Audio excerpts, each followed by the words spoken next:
Welcome, welcome, welcome. This is Peter Winnick. I'm the founder and CEO at Thought Leadership Leverage, and you're joining us on the podcast today, which is Leveraging Thought Leadership. My guest today is James Misner. He's with the Kipos organization, and he is a thought leader extraordinaire. So instead of going into sort of a long bio, he's got an interesting niche and an interesting organization that he runs that's got a big basis in thought leadership. So I just want to talk to him about his story. So what's going on today, James? How are you?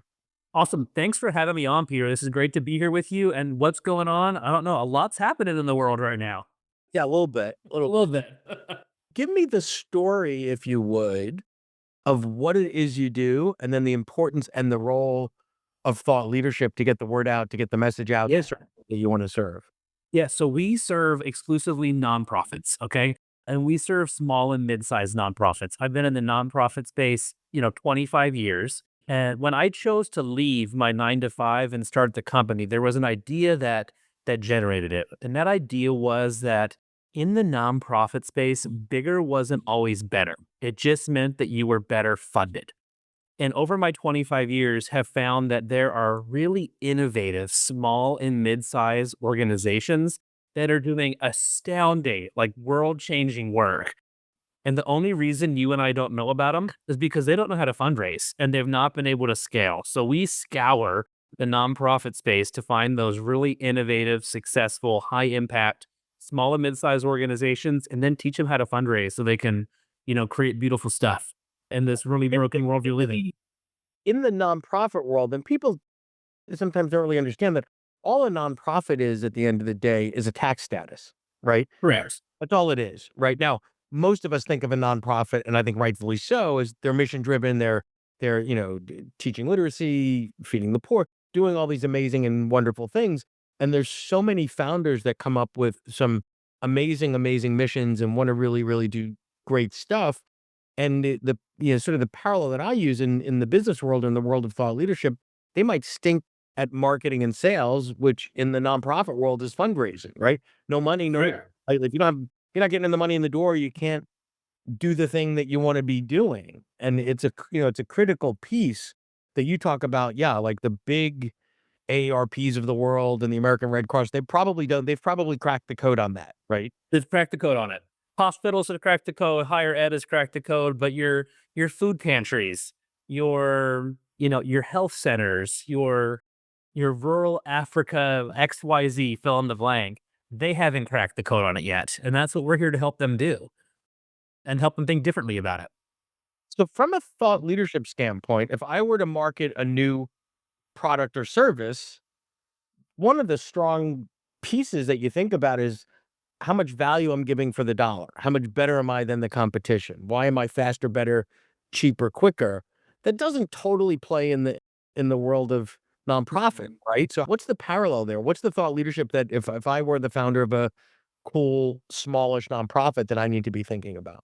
Yeah. So some of the things we put out in the thought leadership space are we really try to identify what their real felt pain points are and then create content and leadership thinking around that. Now, whether if those should be their pain points or not, Peter, that's a completely different question. Because some of these guys don't have a lot of business acumen and we need to get them there. But if their pain point is, I don't know how to build a team around this. Okay, well, we created a comprehensive guide on that we push out through all of our channels on how do you build a comprehensive fundraising and marketing team in the nonprofit space. Some of these guys, if you say, hey, what's your ROI against your marketing spend right now? RO what? They have no idea because they came up on the program side of things. They've solved something that humans need, but they've not solved for the business. So we kind of create content to figure out where their pain points are, whether that's teaming, whether that is how to give a talk, whether that is how to ask a major donor for money.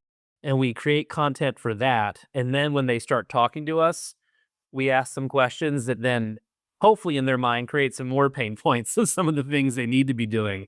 And then we help them by solving those.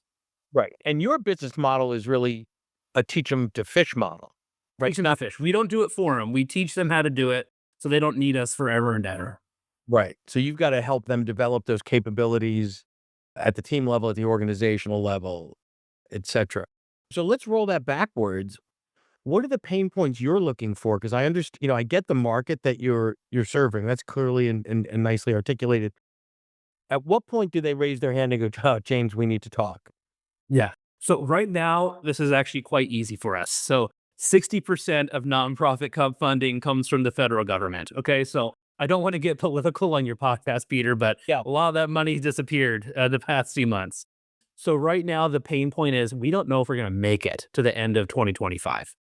We need help with our rapid response crisis communication plan. So Okay. this is an era for at least our company where if you're not in my industry, if you're not growing right now, there's something wrong with you because so many people need the help. Well, let me ask the question differently, right? If you weren't selling snow shovels during a blizzard, if there wasn't a blizzard app, how would you sell your snow shovels? Yeah. How would I snell my snow shovels? I would create a really, really refined, small, really specific customer profile, ideal client profile. Yes. I would make it almost restrictively small, which a lot of people say, why would you do that? Why would you limit yourself? But I would create thought leadership content just for them, for my persona that I create, and target the heck out of it.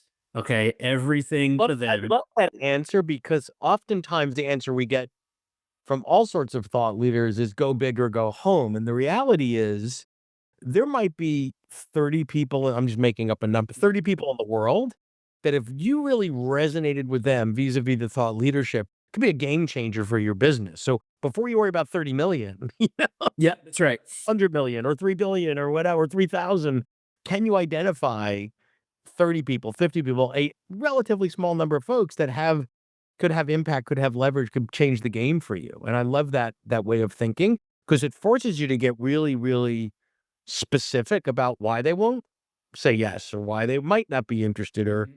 that you're competing with other initiatives or time or money or whatever. So I like that way of thinking. If you're enjoying this episode of Leveraging Thought Leadership, Please make sure to subscribe. If you'd like to help spread the word about our podcast, please leave a 5-star review at ratethis.com/LTL and share it with your friends. We're available on Apple Podcasts and on all major listening apps, as well as at thoughtleadershipleverage.com/podcast. What about sort of community? Because I would imagine in your world, putting together a community of your clients, founders of nonprofits that are struggling or trying to figure it out, might be of value to others like them. Yeah, so we haven't done that as a company yet, but I was invited into somebody else's forum 2 weeks ago. Okay, it was 30 CEOs of relief and development organizations that ran the gamut from under a million to, $2 billion in revenue. Okay. And it was for CEOs only. None of the other staff were allowed there. And the organization curated 6 what they called partners, AKA vendors, to show up in different areas. And they surveyed these CEOs in advance and then they put us into small groups, and our goal was each CEO was allowed to bring one problem to the conference. Right. And then we helped to fix it for them and create them a game plan in real time. And a lot of other consultants that I work with would say, heck no, that's free advice. I'm not doing it. Do you know how many calls I have coming out of that 2.5 days where I just gave everything away for free? I have more calls than my assistant can handle right now. Well, so stay there a minute because I think that lots of consultancies and organizations that their core asset is their IP have this silly mindset of don't give anything away. So you were just incredibly generous for 2.5 days. You helped a whole bunch of people. You didn't hide your good stuff, right? You didn't say, well, let me give them I'll give them an okay idea. When they pay me, I'll give them a really good one. Like I assumed you put your best thinking towards it. And that leads to more and more and more. And I think that's really important because there are situations where you're going to give certain things away for free. There are situations where you're going to charge for it. And there are situations where you might charge less than you might like to or need to or want to. But I love that mindset of being sort of generous with giving away the thought leadership. I mean, part of it's just who I am as a person. Like if I have a thought and it could help somebody, I actually don't know how to keep that inside. It could be a strength and a weakness at the same time. The other is, we live in a world full of problems and suffering and brokenness. And okay, let's help each other out. I think it was a Peter Drucker quote that, all you need to do to get what you want in the world is help other people get what they want in the world. And I tend to try to live by that. That's great. That's great. And then oftentimes people don't understand when you sort of give away the ideas and the principles, maybe in a talk you're going to give away your 5 best things. Some folks have the mindset of saying, "Well, he gave it away, so why would they pay me for it?" Well, there's a difference in saying, "Okay, hey, I saw you speak, James, and that really resonated with me. Let's talk about bringing you into my company and developing, implementing, and executing." Ideas, same principles, right? But then you say, "Well, why would they pay you for that?" They're going to pay you because most people don't follow through and do the things and want the expertise, and it's a forcing mechanism. Yeah, change management is one of the hardest things that any leader does, right? Humans, especially the older we get, we do not like to change. And if you're leading an institution, great ideas are wonderful. Getting your staff to do the great ideas is a completely different thing. And sometimes you just need a really direct, honest person to get in there and be greased at the elbows. And that's kind of what I found works is you give them the great ideas and the content in whatever format they like best, then they're going to need your help to implement it. So just be ready, when they call, give it away, and then be ready to help them actually do it. Thank you. Let's talk about sort of modality, formats. This might get a little wonky, but I think that oftentimes different thought leaders have different ways of getting things out there that they prefer, right? If you're an academic, you're going to prefer research. If you're someone that's more visual, it might be graphics. What are the modalities that you play in and why? Yeah. That's a great question. I think the most visible modality I play in is probably LinkedIn. I post stuff there every single day, and it's not That's a cheesy. platform, though. What you could post a video, you could post an article. Like, what is it? Short form blog type? It's short form, probably 250 to 400 words. Here's a problem that I see. Here's how I would solve it. Have you done video? I have done video on LinkedIn, but I have found that since most people are doing it on their phones, even when you add the captions to it, you get much higher response rate when it's just plain text on LinkedIn. I think it depends how you define response rate, but it would be an interesting experiment. Here, we'll give away some thought leadership. We'll eat our own dog food here, right?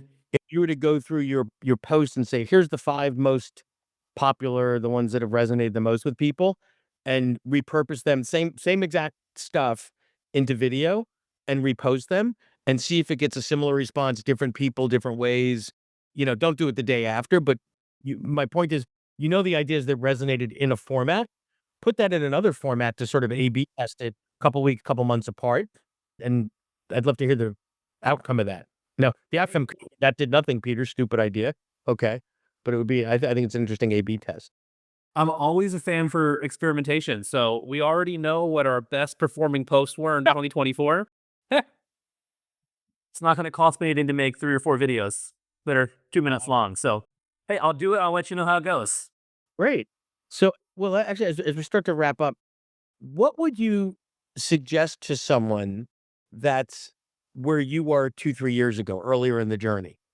What are the things that you've learned that you can maybe shorten the learning cycle for the next little pay it forward? Stop waiting for it to be perfect. So ship it. Yeah. You're just get it out there. Get it out there into the world and see how people respond. Somebody somewhere is going to like it. Okay, learn from that. I think I waited too long to start writing articles and speaking and all of that because I wanted everything to be 100%. Well, let me 90% today is probably better than 100% never. let me unpack perfect because I think there's two different ways I hear that. One is, okay, here's the piece I'm gonna write about X, and I just keep polishing and polishing and polishing and polishing and polishing it until it's perfect, which is kind of an excuse to hit send. And then the other is I got a new idea. I don't know, maybe it stinks. Maybe, like, people are gonna think this is terrible, right? So Mhm. you're waiting to make something that is unknown known. Which one are you referring to? I'm talking to the former one where it's just your excuse. You want to make it 2% better. When it's a new idea, I probably would test little chunks of it at a time in, smaller audiences and putting it out, on the whole internet for the world to see. Right. Right. I think people overthink. Like, okay, if you put something out and it's not so great, 5 years later, when somebody meets you at a conference, they're gonna say, "Oh, James, you're the idiot that wrote that post in January of 2022." Right? That's not gonna happen, right? It's gonna like I don't even remember what I read yesterday half the time, right? But if it has the makings of something that could be bigger, you're not doing it any service by keeping it on your hard drive, right? Ultimately, you gotta have the courage to hit send, and the market, your market, will tell you that resonates, that doesn't. And then the trick is, what do you learn from that? Right? And what do you do with that? With our clients, we're often encouraging the CEOs we work with to put out thought leadership into the world about their issue. They're often so concerned about how people will view them as individuals. There's a deep pride, right, when we put something out into the world, that it actually underserves their organization. They have these great thoughts, but they never hit post, never hit publish, never accept the podcast spot or the speaking gig because they're so afraid of how they'll look.